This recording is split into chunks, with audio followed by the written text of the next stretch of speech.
for this morning. And with me to my right is the APN News Parliamentary Lead, Dr. Terence Campbell. To his right, we have Ms. Shanika Haynes, Regional Councillor, RDC number 4. To her right, we have a Member of Parliament, Mr. Ganesh Mahipal, and to his right, Member of Parliament, Mr. Sherrod Duncan. Today's press statement will be read in 3 parts, and I now invite MP Ganesh Mahipal to read first. Thank you very much, Cynthia, and good morning to members of the media. APNU warns of repeated municipal sabotage, constitutional erosion, and systemic governance failure.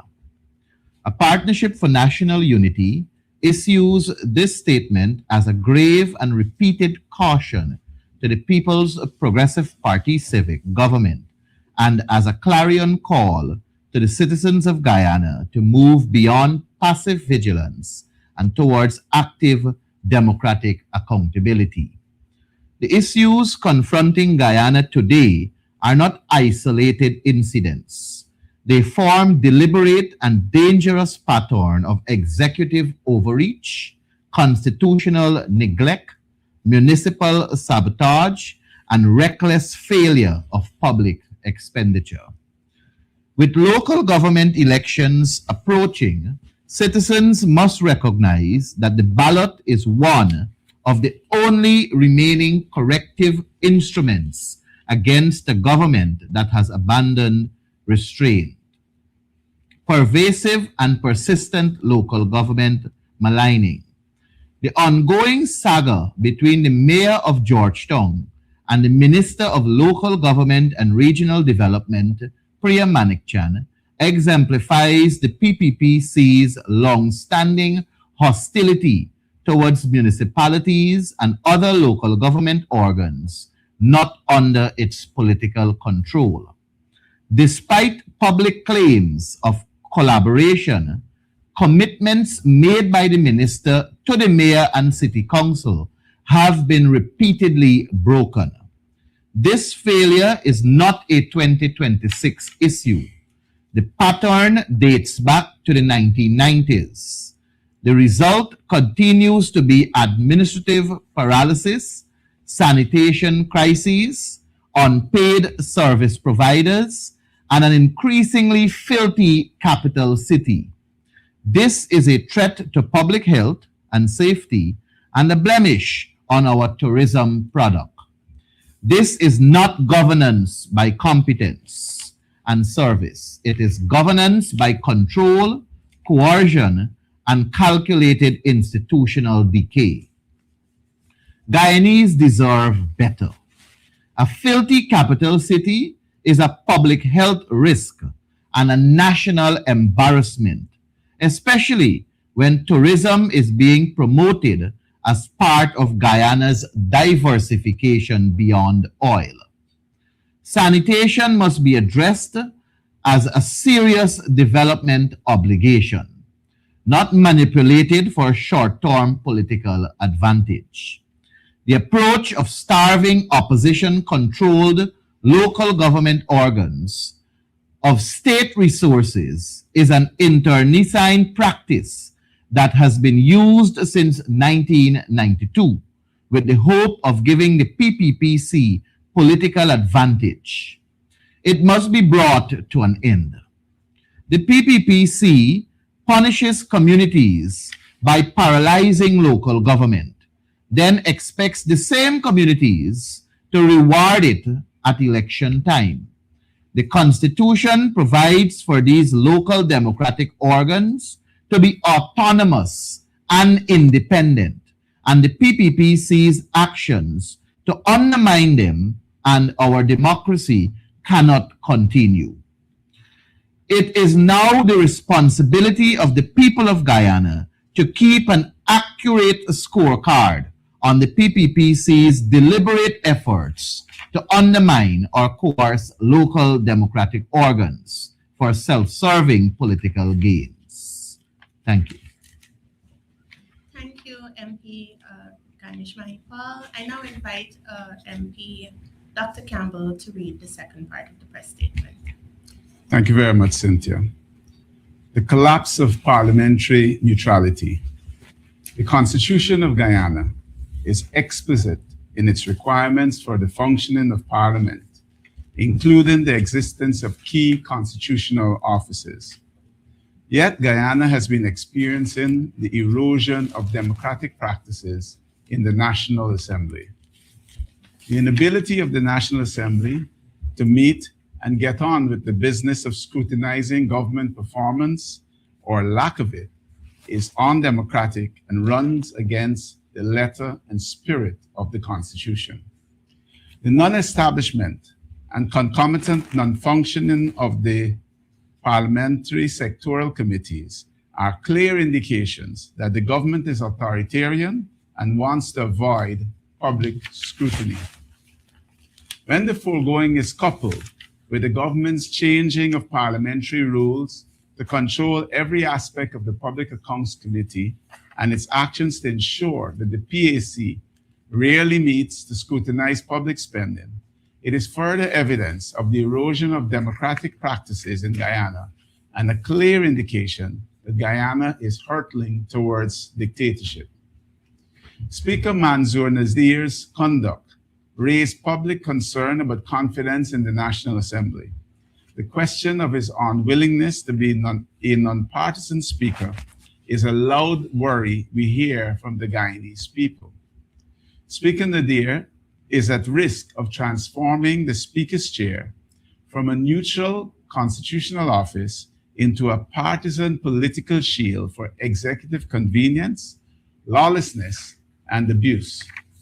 Further, his direct and incendiary attacks on the diplomatic community are unbecoming of the Speaker in a democratic society and bereft of the expected statesmanship.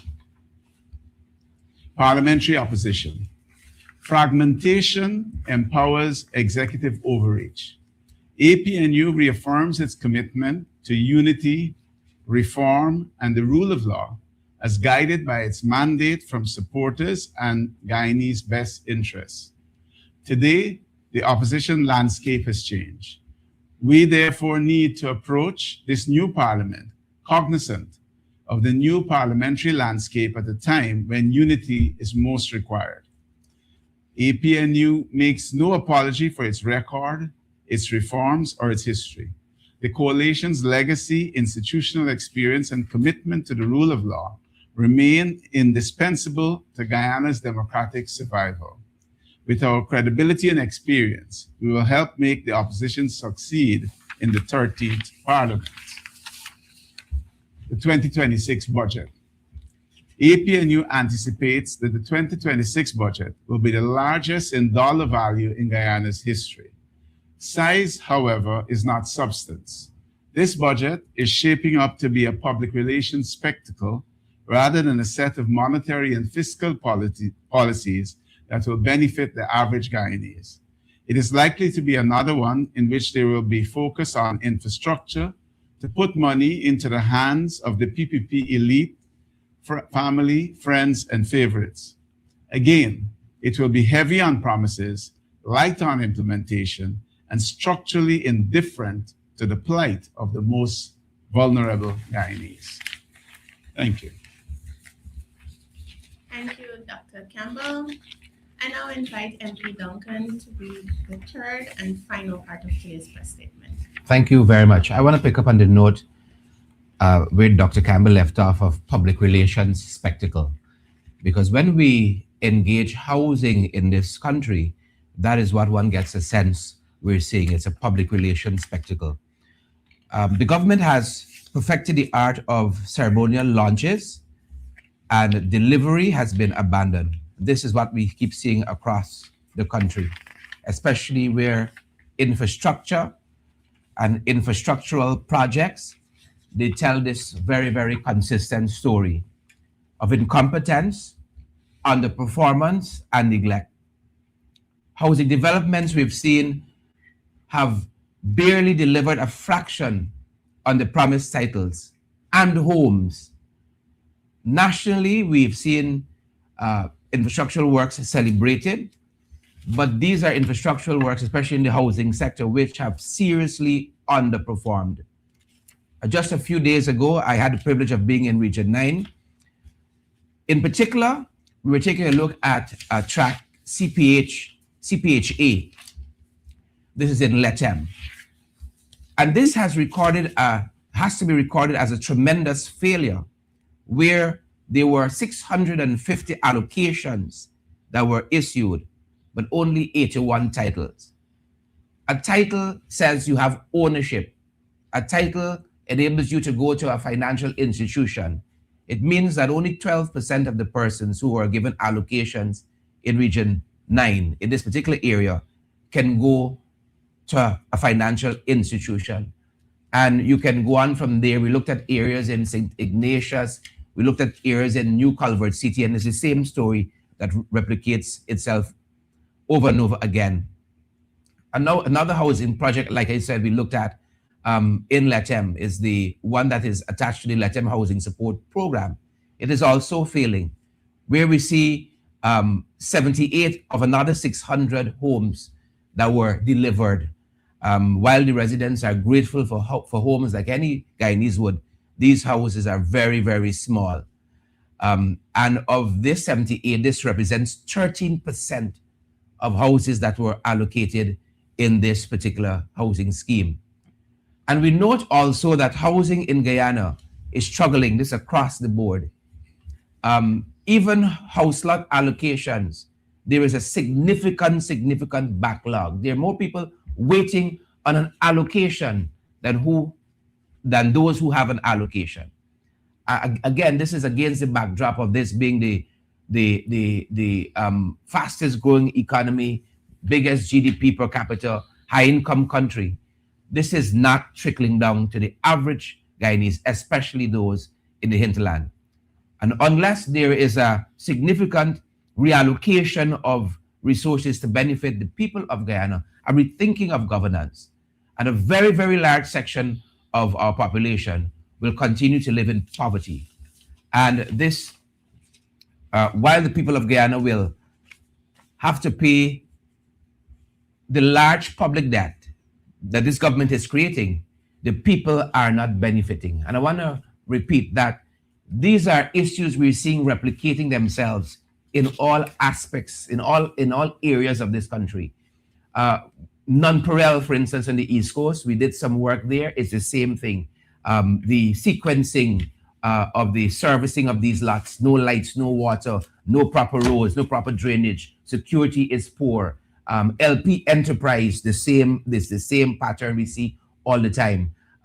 We just checked in on a new area in Wismar. This is phase 1 and phase 2. Amelia's Ward, Fitzhope in particular. I recently did a site visit at Silica City. Well, that must be the exception to the rule, because long before people have moved into those homes in Silica City, the roads are done, the drainage is in, water, they have lights. Thank you. Thank you, MP Duncan. I now invite questions from the media arising from today's press statement.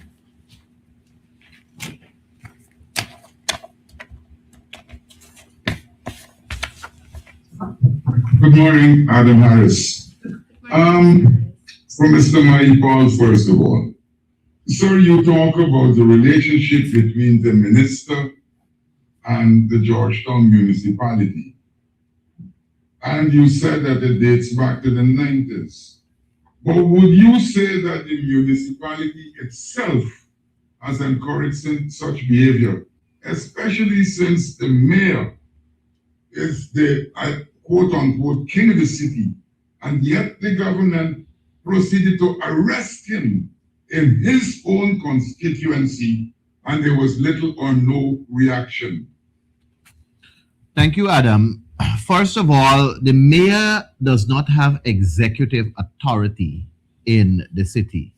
And in no municipality does a mayor possess that kind of executive authority. The leadership of the municipality rests solely on the shoulders of the council, the elected council. They have the authority or the executive authority to operate within Chapter 2801, to be guided by that chapter. And the mayor will administer his office in between councils, and he goes there for ratification. I say that to say to you that what we have found over the years, dating back from 1992, is the executive overreach of the government, the PPPC government in particular. And they have always lessened the amount of resources to these respective municipalities. Look at the last budget we had. You are giving a place like Anna Regina, where you control, $30 million, or I think it's $50 million that went to the municipality and 30 to the NDCs. $50 million you're giving Anna Regina. Corriverton, $50 million. Places that you control that have a smaller population than Georgetown, that is not the capital of the country. The business community really is in Georgetown. And you are not giving Georgetown the equivalent resource in terms of finances. You cannot give Anna Regina 50 million and give Georgetown 50 million and expect the same work. Georgetown is way larger and deserve more. When APNU AFC was in government, we had the Georgetown Restoration Program. And a huge sum of money, I think it was $1 billion, was put towards that project. And it was being administered by the municipality and they provided accountability to the permanent secretary and to the Auditor General on the project. Several things happened in Georgetown when the APNU AFC came to power in 2015, as you would recall. The cleanup campaign began. It wasn't one that was initiated by the government. It was the private sector that came together in 2015 and said, you know what, we have to clean up the city. And they started that initiative of going around the country to clean the city, clean the country, and expand their hands to make the country safer and cleaner, began in 2015 by the private sector. And then you saw how the councillors, the mayor and councillors, had regular engagement with then Minister Bulkan and genuine approach towards beautifying the country. We remember all of these things. So the government, the PPP government, has one intention with Georgetown right now. That is to stifle Georgetown, blame the mayor and councillors, and by extension blame the PNC and the APNU. And in their attempt to do that, they're seeking to misguide the population because they want political control of the city. They want the city to elect them. They want the people in the city to elect them. They want the people in the city to give them the mandate. And then they will start to pour in resources as they claim. But they will not do that. What they will do is that they will seek to try to take the lands away from the people for their friends, their families, and their favorites. And that is what the electorate must be very cognizant of. The minute the PPP takes control of the city of Georgetown, which we will not allow, because you, the people, have the authority to cast your vote in the right way. The minute that is allowed, however, it is an attempt for them wanting to steal what is yours to give to their friends, their families, and their favorites. And that is what you have to protect yourself from. And thank you. Adam, I want to add a little bit to what my colleague said. I had the good fortune of serving at the Main City Council as deputy mayor. And we have never had a PPP that was ever interested in the city. We have never had a PPP like that.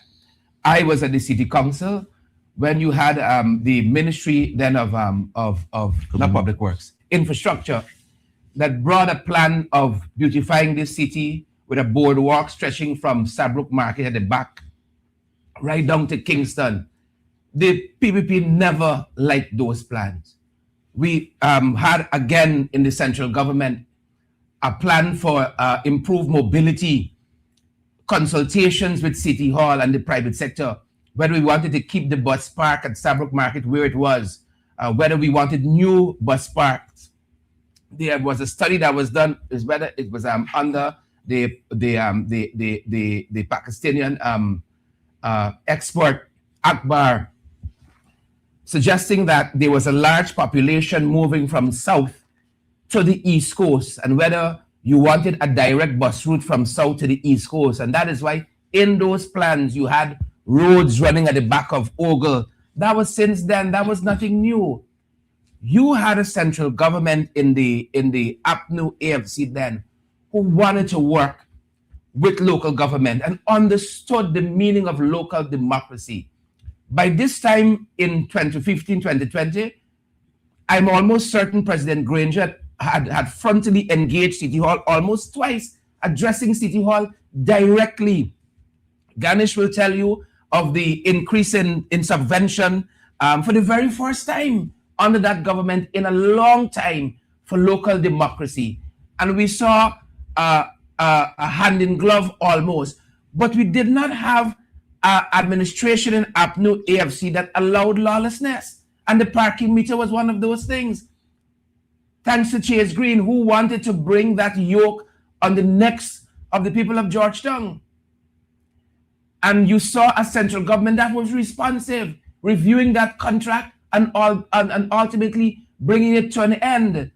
And so it wasn't a City Hall that was allowed to do whatever it wanted to do, but you had a central government that understood the functions of local democracy and wanting to see it thrive. We have never had that from the PPP. And Ganesh, I know he has a lot of historical memory. He would take you back to when you had a mayor in Compton Young. And the PPP historically never liked democracy. And that is why they pushed out Compton Young and brought in an interim management committee for the longest while in the city. That was broken by GGG, electing Hamilton Green as mayor. And you know what happened since Hamilton Green took over as mayor at City Hall? We never had local government elections for how many years? That is the record of the PPP. And so when they come telling us they want to work and partner all of a sudden with the city, it's cause for pause. It's a good thing if they mean well. But we have tried them and we found them wanting in several areas. I just wanted to add that for a little bit more context. Let me add this also, Adam, to your question, because we cannot be fooled by Priya Manikchand's pretentiousness. We cannot be fooled by her skin teeth and her gallivanting across the city as though she cares.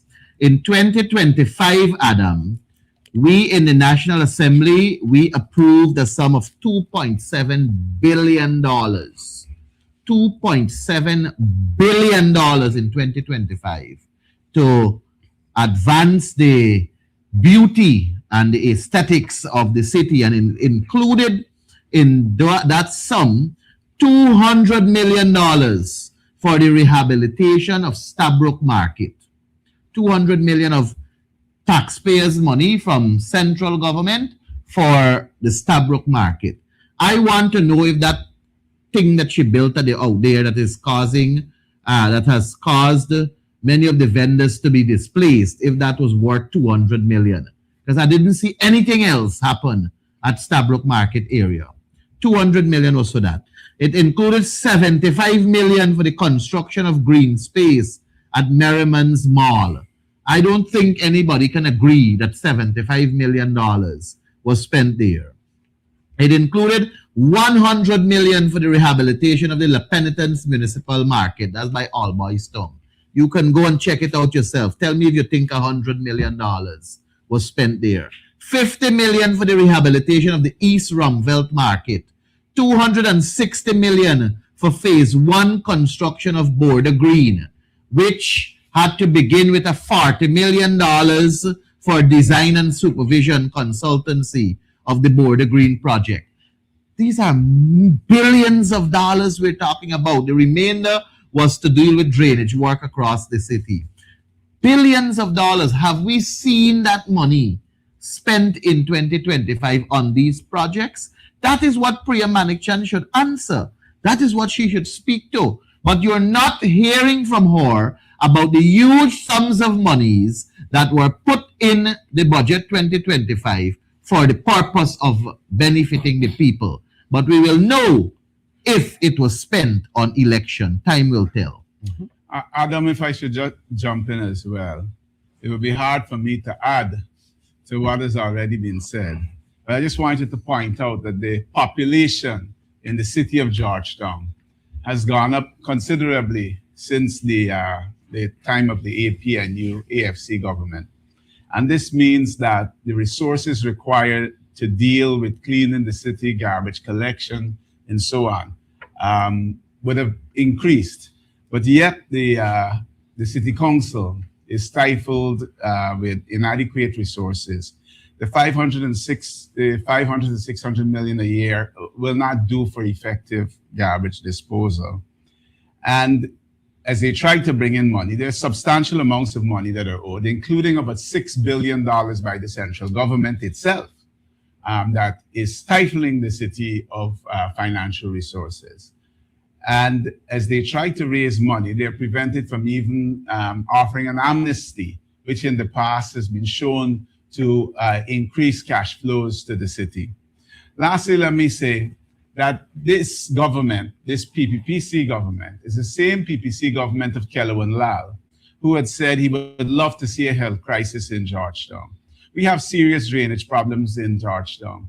And the news today is that the government, the Ministry of Health, has put the country on alert, health facilities on alert for chikungunya. This is a disease that comes from mosquitoes. And so all of this ties in. As the government, I have to say that Kelewin Lal is alive and well in Priya Manichan and in the PPPC. As they stifle the main city council of resources, we are today faced with the specter of possibly chikungunya in Guyana. In fact, anecdotal reports, and don't hold me to this, say it's already in Region 6 and Region 5. And I'd like the ministry to advise whether they have, Ministry of Health, advise whether they've received reports along this line. But unless we clean the drains in the city, unless we give the city the resources to properly maintain Georgetown, then we are going to invite the same health crisis that Kelewin Lal wanted to see way back when. So this is the same PPPC government that does not care about the city of Georgetown, but would run around now, Priya, running around the city all over only because there's a local government election that will starve the city of the resources just to make the main city council look bad so that they can take control of the city and all of the assets, the lands that are available to the main city council to sell to their cronies. Thank you. Thank you. I have a question here from Mr. Antonio Day for MP Mahipal. It reads, recently, when an FGM has signed a resolution for a meeting to be convened on the election of the vice chairman and chairman of region number 10. Can you say why the APNU was not a signatory to the resolution?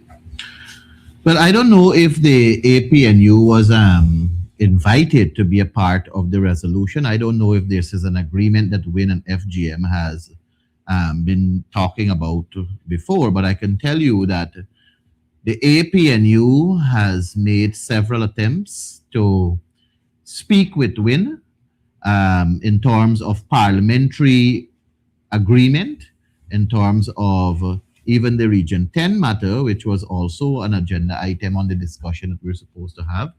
And I did issue a statement to that effect, which still stands. But I want to importantly mention that the door to cooperation, the door to unity as an opposition, the door to togetherness in our approach as we confront this barbaric People's Progressive Party has not been shut. The APNU has no intention of shutting that door. We do believe that togetherness, cooperation, and working towards the intention of holding the People's Progressive Party Civic accountable is necessary for us to do it together. And we will remain, that door will remain open. I just trust and hope that the WIN party and FGM will walk through. Shabal, please proceed with your Quick question. Circulating on social media is some notice that the PPP has gone to win to see if it can get 4 members to vote with the other opposition parties to keep Mohammed out of the opposition leader position. Will APNU vote in those elections to appoint an opposition leader, or will APNU abstain? Adam, let me take that one. That notice that you've seen on social media, it is mischievous. WIN has 16 seats in the National Assembly out of an opposition side of 29. WIN has clearly said that there will be one candidate for leader of the opposition coming from WIN, Mr. Azzuddin Mohammed. It is our expectation that Mr. Azzuddin Mohammed will be elected as the leader of the opposition. In any event, and let me tease this out for you, it makes absolutely no sense, and this is why we must be careful with what we see on social media. Even if some of WIN's MPs were to vote for, let's say, Ms. Walton Desir of Forward Guyana to be the leader of the opposition, and they were successful in that attempt, it would be a Pyrrhic victory. It would be short-lived, because WIN would remove those parliamentarians, call a vote of no confidence in the leader of the opposition, and replace the leader of the opposition. So the notice makes absolutely no sense whatsoever. Thank you.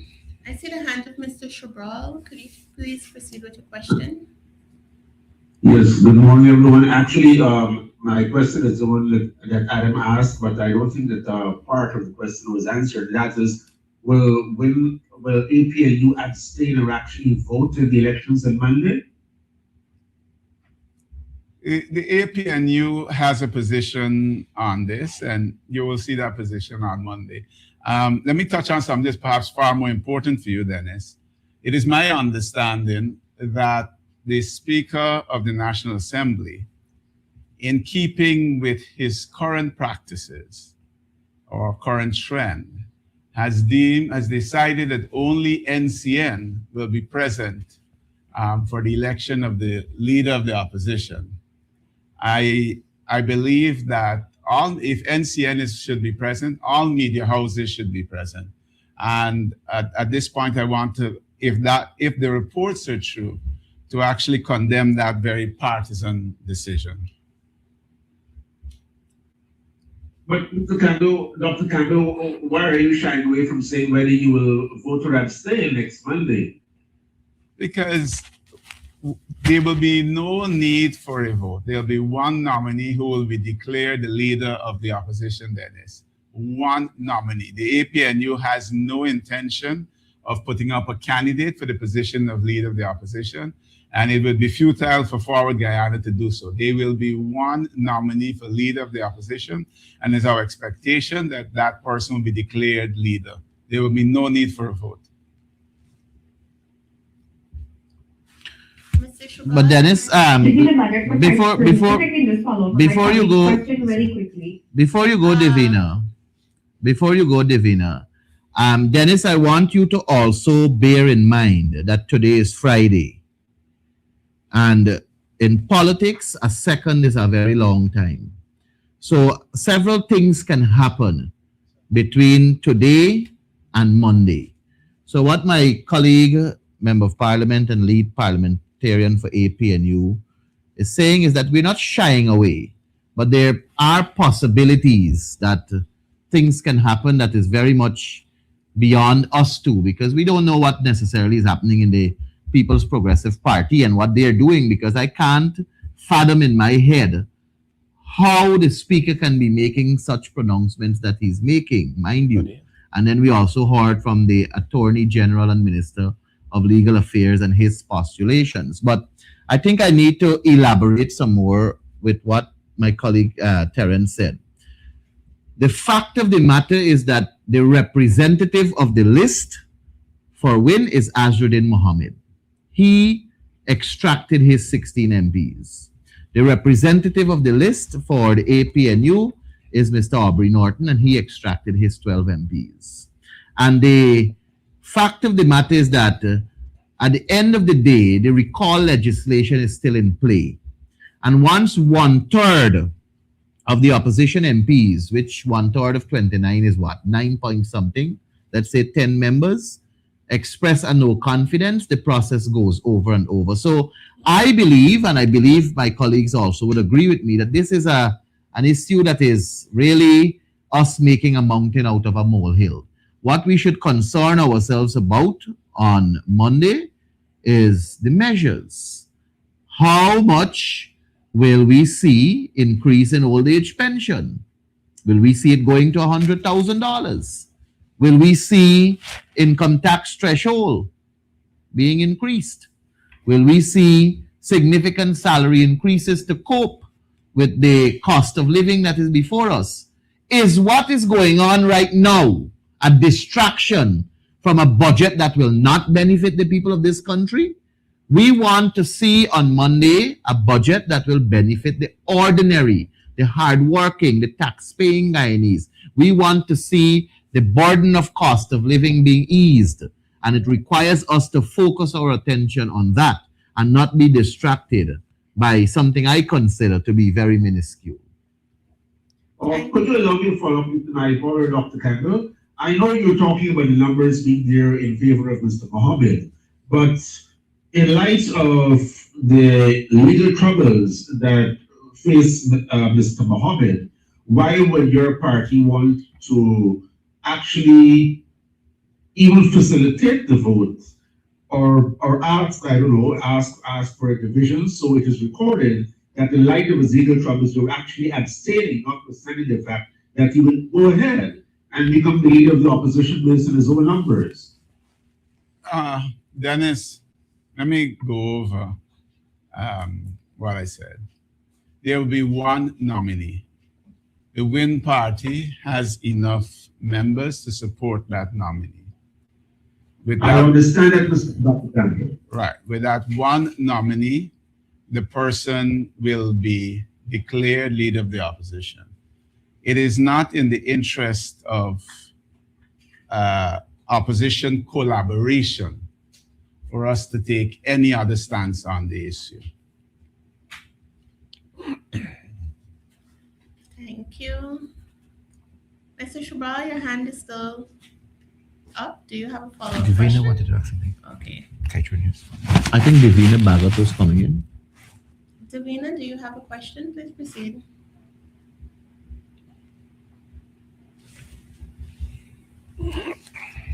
I would hold for now. We have another question from Mr. Antonio Day from Ms. Haynes. It reads, some political commentators are concerned about the relationship between WIN and APNU. They believe that a united opposition is necessary to hold the government. Your thoughts? End quote. Thank you for that question. Unity is the key to getting almost anything done. Once there is unity, you can move mountains and do what is necessary. My colleague, Mr. MP Mike Paul, stated earlier, alluded to the APNU always having the door open for talks, for unity in collaboration at any level. It must be noted while we keep hearing all the comments on social media and different things happening, that the PNCR and the APNU has shown commitment to coalition in every fashion, form, and in the history of this country. It has been a party that has collaborated with many other smaller parties to ensure that this ruthless government that we are faced with is put to pressure at every stage. And no matter what is happening, we are committed to see whoever we need to work with to continue to put the PPPC under pressure and for us to be able to facilitate the betterment of our citizens, whether it is at the national level, the regional level, that they see the benefits they should derive. So I see us working with anybody on this matter. Thank you. Are there any other questions?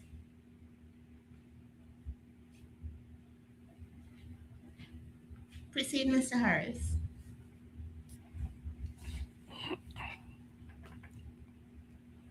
Mr. Harris, we can't hear you.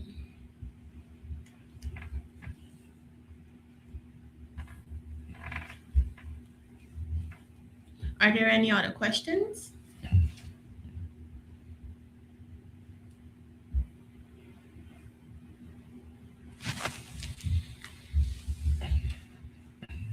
Mr. Harris, if you're speaking, we can't hear you. I notice your mic is on mute, but we cannot hear you.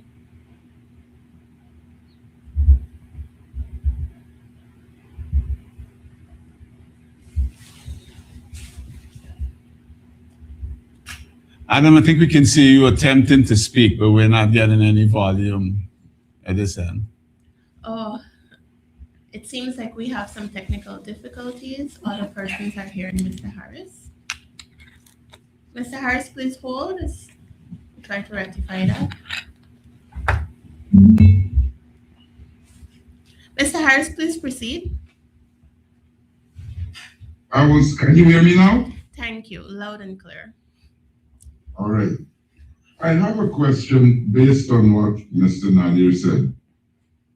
Sorry, on what Mr. Campbell, Nadir is involved. Now, Mr. Nadir made some statements about the opposition leader, the presumptive opposition leader.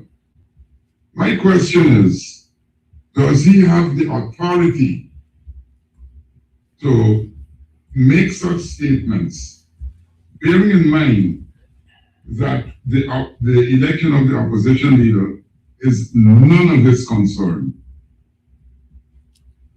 Adam, I think when one assumes the position of Speaker of the National Assembly, one takes on the clothing of neutrality and impartiality. One should follow the wisdom of restraint in language. The comments by Speaker Nadir were not neutral. They were not partisan. They were partisan. They were not restrained. And may I remind you, Adam, they were not only directed at the presumptive leader of the opposition, they were also directed at the US ambassador and the Canadian High Commission. We will have to work with the Speaker. So I'm hoping that in the hours that have passed since he made those comments, that he has had a chance to think about it. He has had a quote unquote interesting meeting, interesting and unprecedented meeting with several members of the diplomatic corps. I would guess that these things were discussed, and I'm hoping it is the last that we see of this type of partisan conduct and ill-tempered comments from the Speaker. I know that my own party has had concerns with his role as a Speaker in the 12th Parliament, but I am forever a believer in redemption. And so I look forward, come Monday, going forward in this 13th Parliament, a Speaker reminded of his duty to be impartial and to stay far away from partisan decisions in terms of how he administers the House. Thank you. Are there any other questions? So we come, and but, so I have a follow-up to that. Please proceed, Mr. Mr. Campbell, you have gone to court challenging the appointment of 3 members of the Teaching Service Commission. Now, there should be consultation with the leader of the opposition. Will you or will your party object to any action taken, leader of the opposition, during the consultations? I say this because I don't know too much about the WIN operation. Perhaps they could cooperate with the government to approve a series of decisions. But will you support whatever the leader of the opposition does? You know, supporting the government on the appointment of Chief Justice, support the leader of the opposition, or whatever. Will you sit back and allow that to happen quietly? First of all, let me address the Teaching Service Commission. The decision to appoint 3 members to that commission without meaningful consultation with the leader of the opposition was the 3rd act in a play that started with the 1st act, which was delay in the election of a leader of the opposition. The 2nd act was the ouster of the acting chancellor, and the appointment to the Teaching Service Commission was, as I said, the 3rd act. If we go back, there was an absence of a leader of the opposition. There was a vacancy in that position at the end of Mr. Joe Harmon's tenure and before Mr. Aubrey Norton was elected. An appointment was made of an acting commissioner, and this was challenged. The Chief Justice ruled, I believe on the basis of the doctrine of necessity, that the appointment was valid. I am reminded that judges have to be careful with decisions, lest they throw open the floodgates. I believe that decision of the Chief Justice, as she then was, and for whom I have much respect, but she is human and would therefore be prone to error, should have been challenged all the way to the Caribbean Court of Justice. I think she failed to see the actions of a government that looks for every opportunity to violate and trample upon the Constitution of this country. This PPPC government, with the benefit of that decision and no appeal against it, thought that it was okay to move ahead and appoint those 3 commissioners. Going back, during that same period when there was the vacancy, the most powerful man in the government, the Vice President and General Secretary of the PPP, had said that they were going to await the election of a leader of the opposition before making any appointments to the Service Commission. But with the benefit of that decision by the Chief Justice, acting as she then was, they have proceeded to make this appointment. They have used that door that was open. I intend to fight this case vigorously and to pursue it all the way to the Caribbean Court of Justice if necessary. Because, and I see a lot of ill-informed comments. One, the doctrine of necessity ought to be applied on a case-by-case basis. Even if, for the sake of argument, we were to accept that the doctrine of necessity applied to us needing a commissioner of police, does that same doctrine of necessity apply to us needing a teaching service commission? Let me remind you, Adam, that this country functioned for years, several years, I think it may have been 8 years, without a Judicial Service Commission. So I intend, and the APNU intends, to pursue this action, to reestablish the guardrails. Now, you asked, the second part of your question was about the leader of the opposition. And let me say that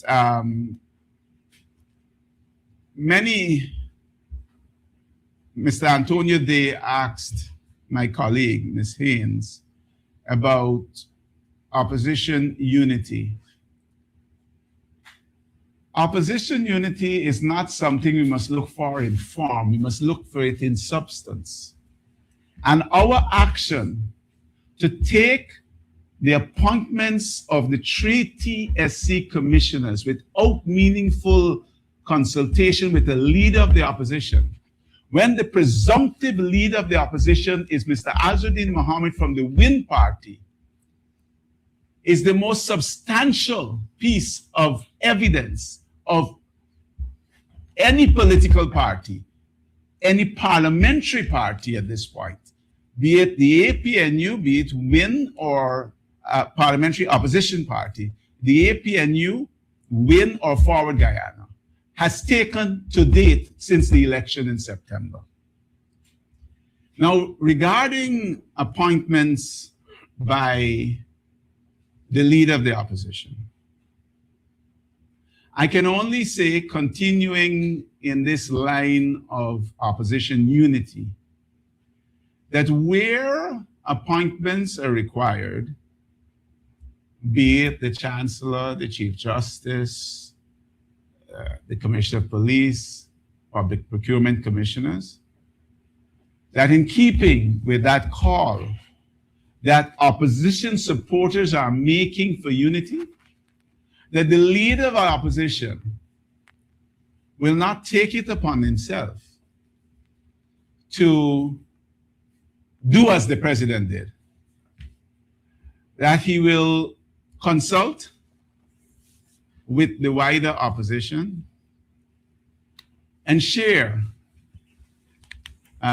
those appointments where sharing is required with the wider opposition.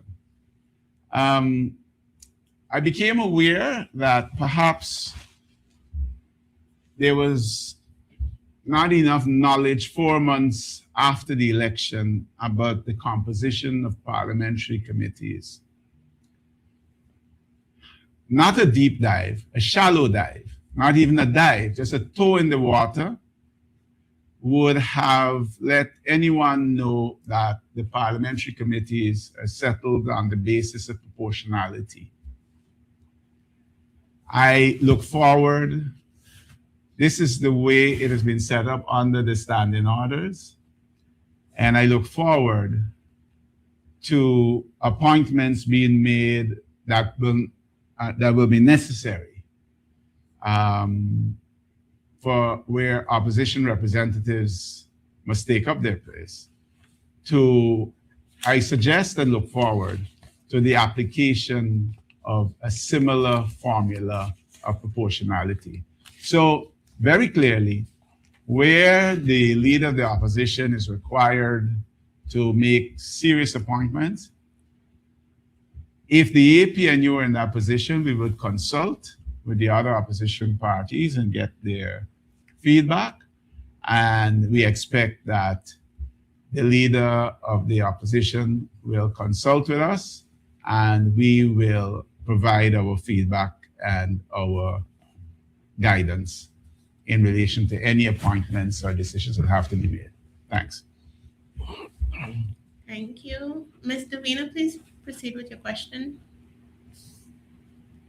Thank you. This is Davina, Violet with Kaiser News. I'm not sure whether you addressed this, Dr. Campbell, but does APNU plan to support Azzuddin Mohammed for the position of leader of the opposition? We addressed that, Davina.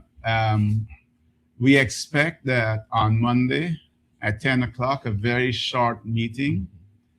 Let me also say we're a little disappointed that we're having a meeting at 10 o'clock, a 5-minute meeting at Parliament buildings, when we'll be required to be at the Arthur Chung Convention Center for 2 o'clock.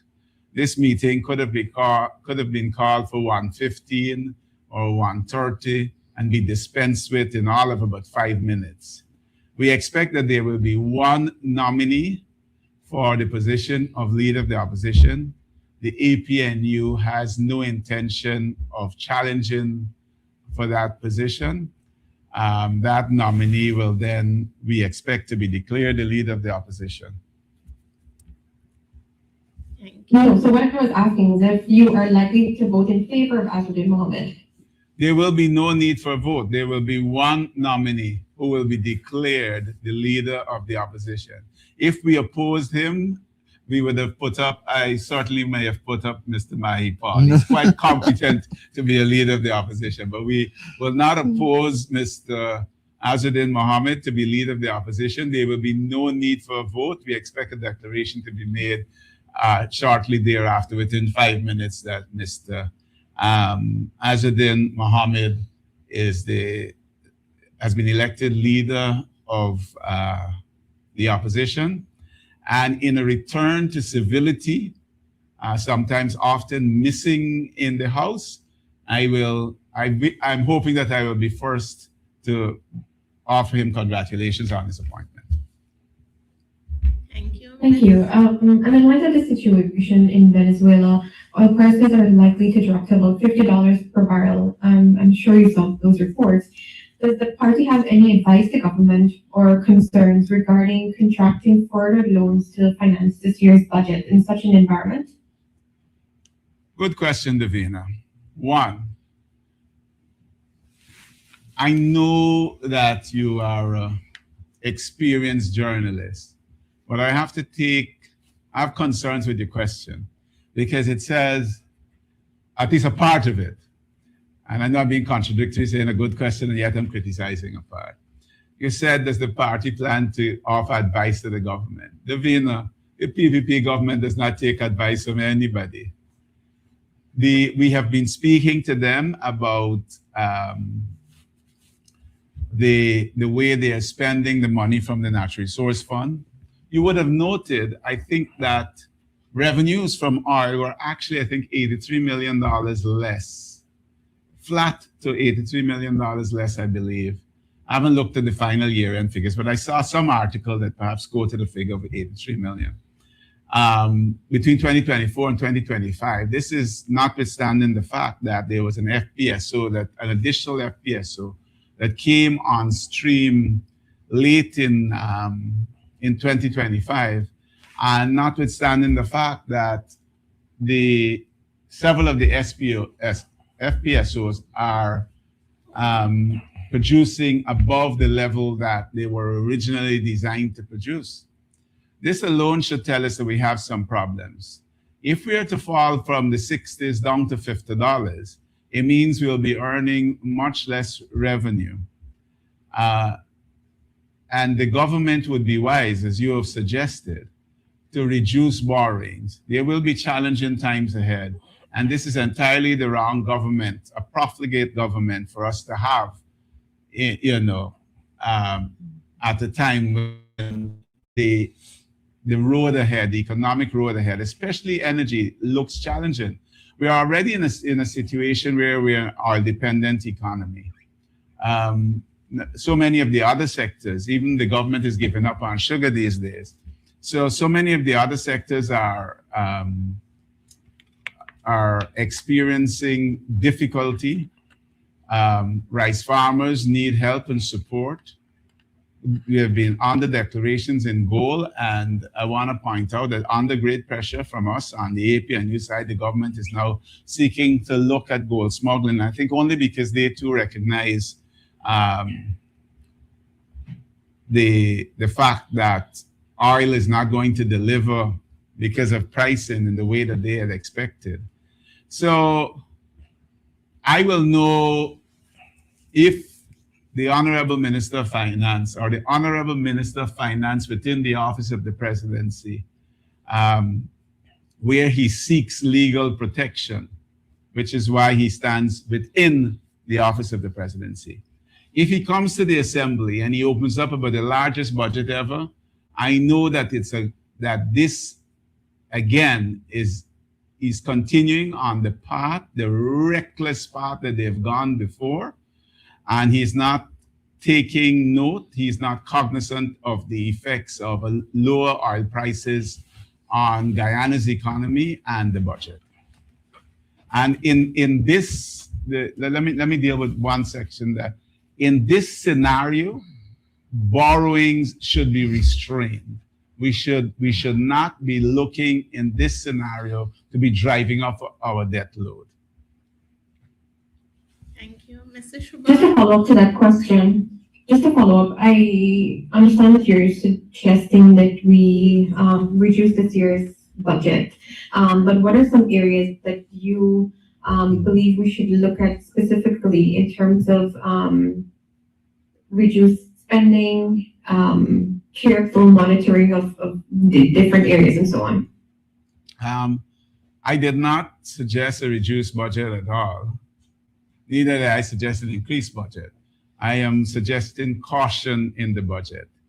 And I prefer, rather than delve into the areas that where I am expecting to see focus, I prefer to wait for what the minister has to say on Monday. Just a final question for me as I have it for very quickly before I hand over. The Integrity Commission has refused to answer any questions relating to Minister Susan Rodriguez. It cited its need to function in strict confidentiality with information it receives. The Commission has also refused to say whether it will investigate or is conducting any probe of the minister's assets. Is the party concerned about this position taken by the Commission? We have a set of toothless boards and commissions. We have a toothless Natural Resource Fund board. We have a toothless, well, it has teeth, but only for opposition Ethnic Relations Commission. We now have a toothless Integrity Commission. Let me say, on a personal note, I once heard disclosures of assets that I hold. And I know that the only way those disclosures could have been made, it would have been made from the Integrity Commission filing that I had done.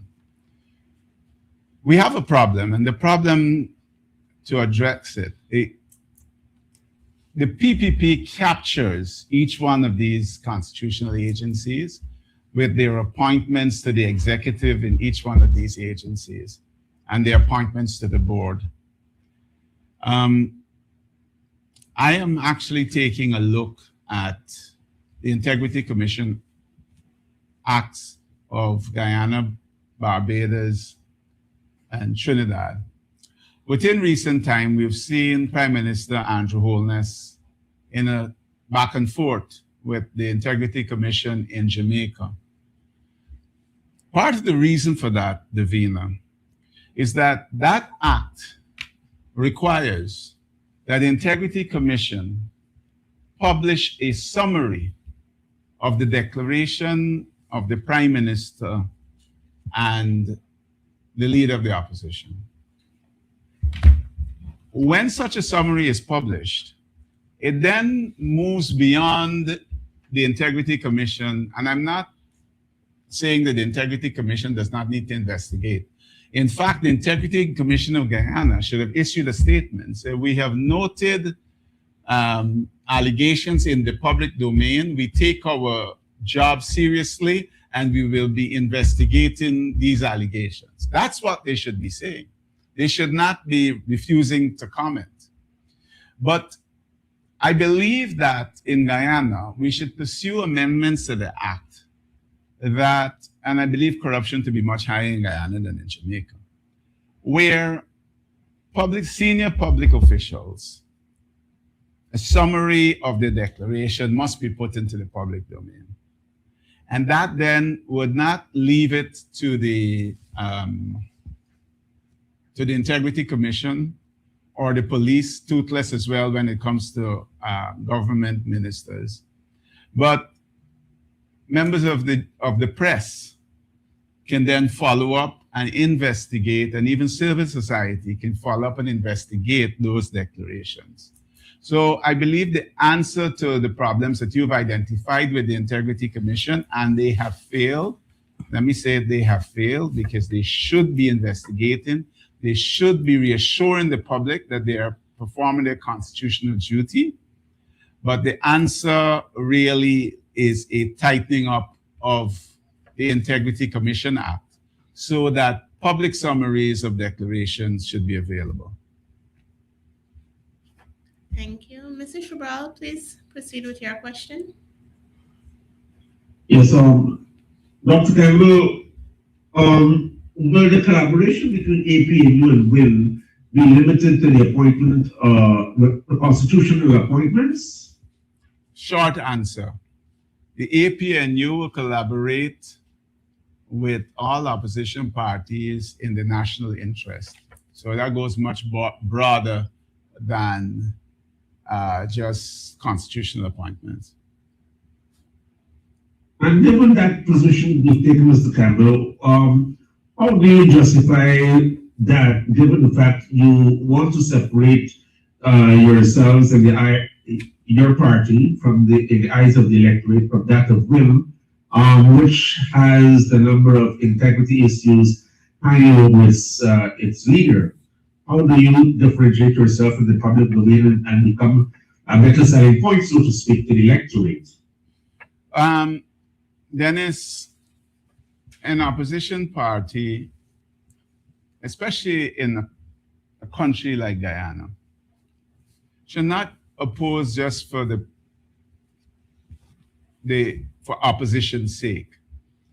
We have a country where recent statistics indicate 58% of the people live in poverty. Those people need help, they need relief. There are people who are suffering in this country.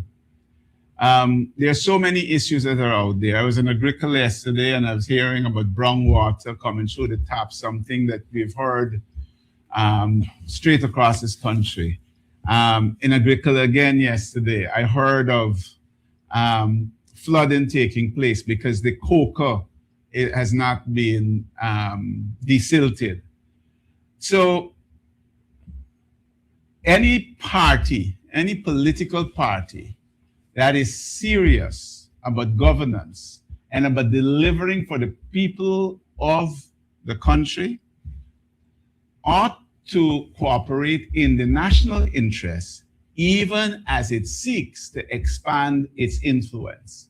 So we will not allow the job of serving the people, we will not put that secondary to our need to grow as a political party and return to power. The two things we will pursue both goals. Our goal to expand our influence, because I believe and we believe that the APNU is the only political party capable of delivering on the aspirations of the people of Guyana.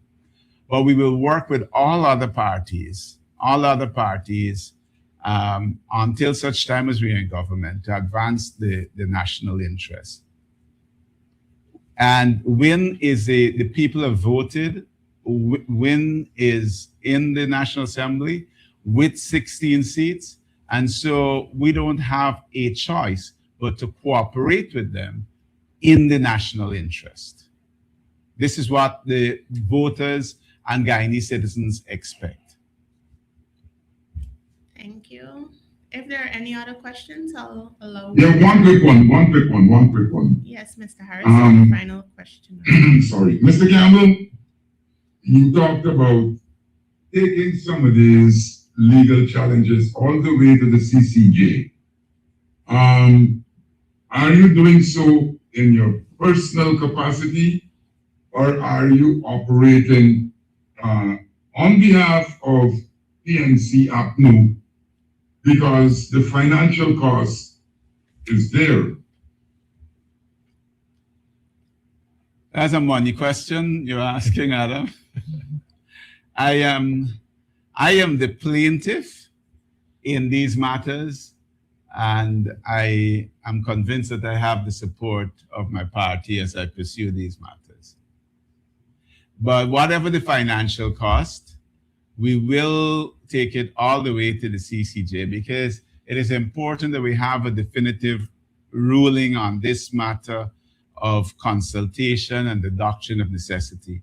Because I believe that, first of all, I believe without this action on the Teaching Service Commission, we will see the PPP attempt to maneuver, even with the, listen, I will not put it past the PPP, that even with the election of a leader of the opposition, as I expect on Monday, to try to take executive action without consultation. This is the PPP that I have grown up to know. And so I think the court action is one step in saying to the PPP, you have gone too far, you need to stop. And taking it all the way to the CCJ for definitive ruling on a matter where I feel solid ground is important, not just for the APNU, but for the people of Guyana and for good governance in general. Thank you. Well, it was a money question, really. Which I declined to answer, Adam. The funds are available to pursue it all the way to the CCJ. That's all I will say. Thank you. This concludes today's press conference. I want to thank the members. I have two other questions. Please proceed, Davina. Thank you very much. This week, a member of APNU and former Minister Winston Jordan cited his full support for ring fencing. Does APNU also see the need for projects in the Scarborough block to be ring fenced, especially in light of falling oil prices and the likelihood of projects being drained before their 20-year lifespan? As the first one. And finally, Mr. Campbell, can you say what is the fate of your motion on the NRF in Parliament, given that the match is before the court? So the amendment that I filed, I'll start with the second question first. The amendment that I filed in Parliament, I fully expect will be debated. And because I have been clear on my Facebook post that I am supported by Erskine May, that the matter can be debated. I honestly expected that we would have had a decision on the court matter, the NRF court matter by now. Decision was first expected in October, then December, then January, which is quickly coming to an end. I have no idea now. Adam has asked me 1,000,001 times about that decision. I have no idea when that decision is going to come. But I intend to pursue the VENA, the amendment in Parliament. Even we know that we don't have the votes to have it enacted, but I believe it would lead to better governance of our oil resources, our oil funds. And so I am hopeful and prayerful about PPP support for that amendment, notwithstanding uninformed comments made by the Attorney General. And I also intend to pursue the NRF matter. And as I said with the Teaching Service Commission matter, even if I feel very strongly about the case, but that's a case that will be pursued all the way to the CCJ as well, if necessary. On the issue of ring fencing, I noted the comments by former Minister Winston Jordan, and I understand the comments, especially in light of facts which you, Davina, first highlighted, lower oil prices and so on. However, as a parliamentary team and as a party, we have not discussed and formalized a position on this ring fencing. And so I would not like to jump ahead of myself and to provide an answer at this point. Just a follow-up, could you say when you were likely to give a formal position on that matter? The immediate focus of the parliamentary team is the budget. So it will be sometime after that process is concluded.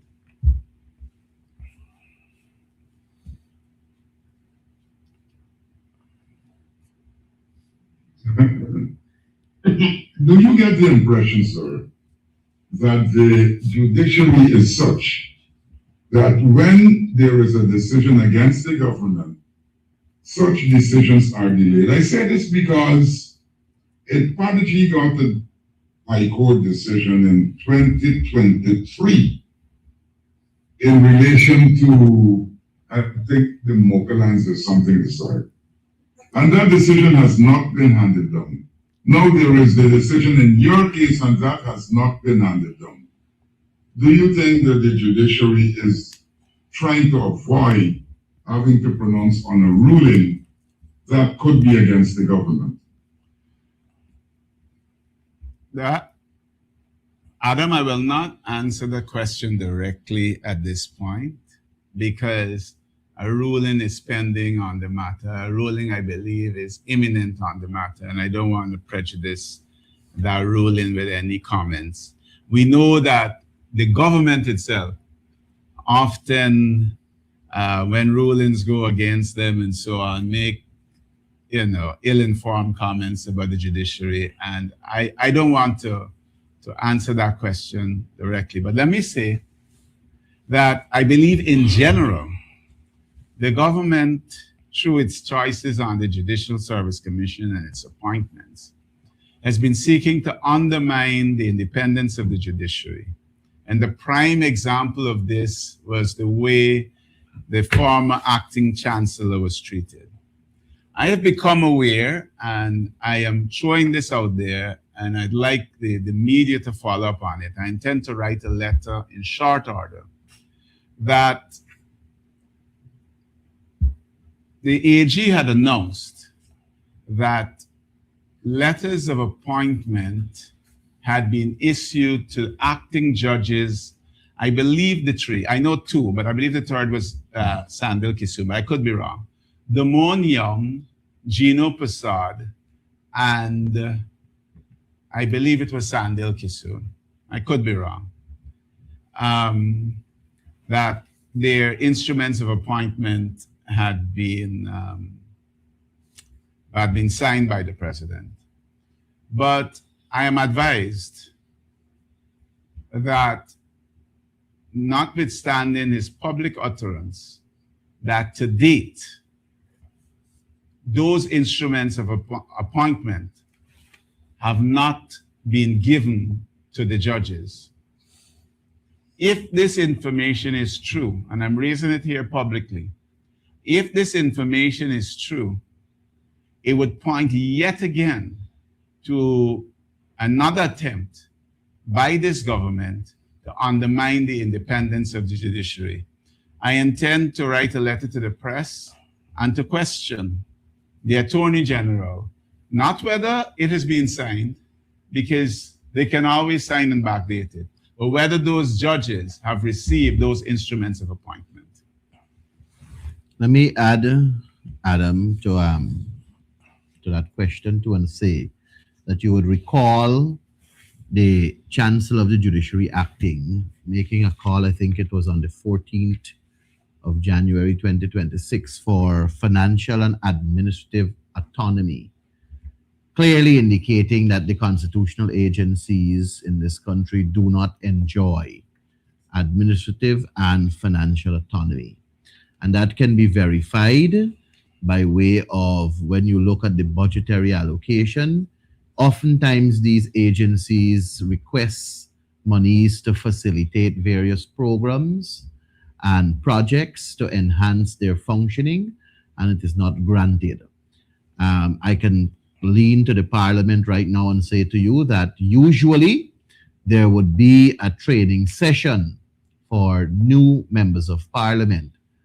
I was fortunate enough to benefit from that in 2020, I believe Sherrod Duncan also benefited from that. It was a 2-day session where the clerk will come and basically tell you what to expect and what not to expect. You ask questions, you interact, you have a nice seminar to the roles and privileges of a member of parliament, the manner in which you go about speaking. It's not a cake shop where you just jump up and speak. There is a standing order, there is a glossary on parliamentary terms, and various other techniques and manner in which things happen.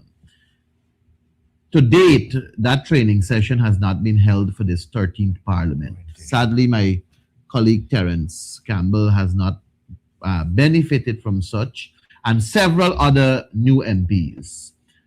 We know that one of the reasons given is because the finance is not available to do it. When we ask and inquire, we are told that Gail Teixeira continues to finger herself in the operations of that independent body, directing where monies should be spent and where it should not be spent. We are also told that even at GCOM, there's a similar situation where positions that were taken by the existing commission to deal with matters that are administrative in nature has seen political intervention to overturn those decisions and have them functioning at the behest and request of the executive arm of government. So there is clearly significant political interference in the constitutional agencies. The only person who was bold enough so far that I can recall to have spoken on it is the Chancellor of the Judiciary acting, and I trust that these other constitutional heads will recognize that their integrity, the country's integrity, the performance of these constitutional agencies and its intended purpose for it being constitutional agencies and not under the arm of the executive, that they too will speak out against executive lawlessness, executive authority that is disturbing them from functioning independently and autonomously as intended by our Constitution. Perhaps the only agency that gets their money that they request is the Auditor General's office, because that goes through a process which requires their budget to come to the Public Accounts Committee for further scrutiny and ratification and then submission to the Ministry of Finance. But these other agencies, they have to go through Minister Gail Teixeira, which should not happen. It should not happen. They should make their proposal or their submission to the Ministry of Finance and let the Ministry of Finance justify how much they will provide. But you don't as a minister, as what Gail Teixeira is doing. These constitutional agencies, they're submitting their proposal. And if their proposal comes up to, let's take Parliament, for example. If Parliament submits a proposal for $10 billion and they will break down how this $10 billion will be spent, that proposal doesn't go to the Ministry of Finance for the Ministry of Finance to determine how much they will give. So the country will know, well, you know what, Parliament asked for 10, but the Finance Ministry said only 3 you could get. What happens is that Gail Teixeira intervenes and make or request or demand of the Parliament to cut and reduce and let their submission reflect the 3 billion, which is the intention of the government to give them. So what we get before us is a submission that reflects what is given to them, when the reality is their request was ever so higher than what is being given to them. And that is what the part we're not seeing. I am calling, and I'm sure the APNU is in full endorsement, calling for the immediate removal of political interference, especially Gail Teixeira's interference in the financial matters of constitutional agencies and the administrative matters of constitutional agencies. Thank you. I'll give one more opportunity for any further questions.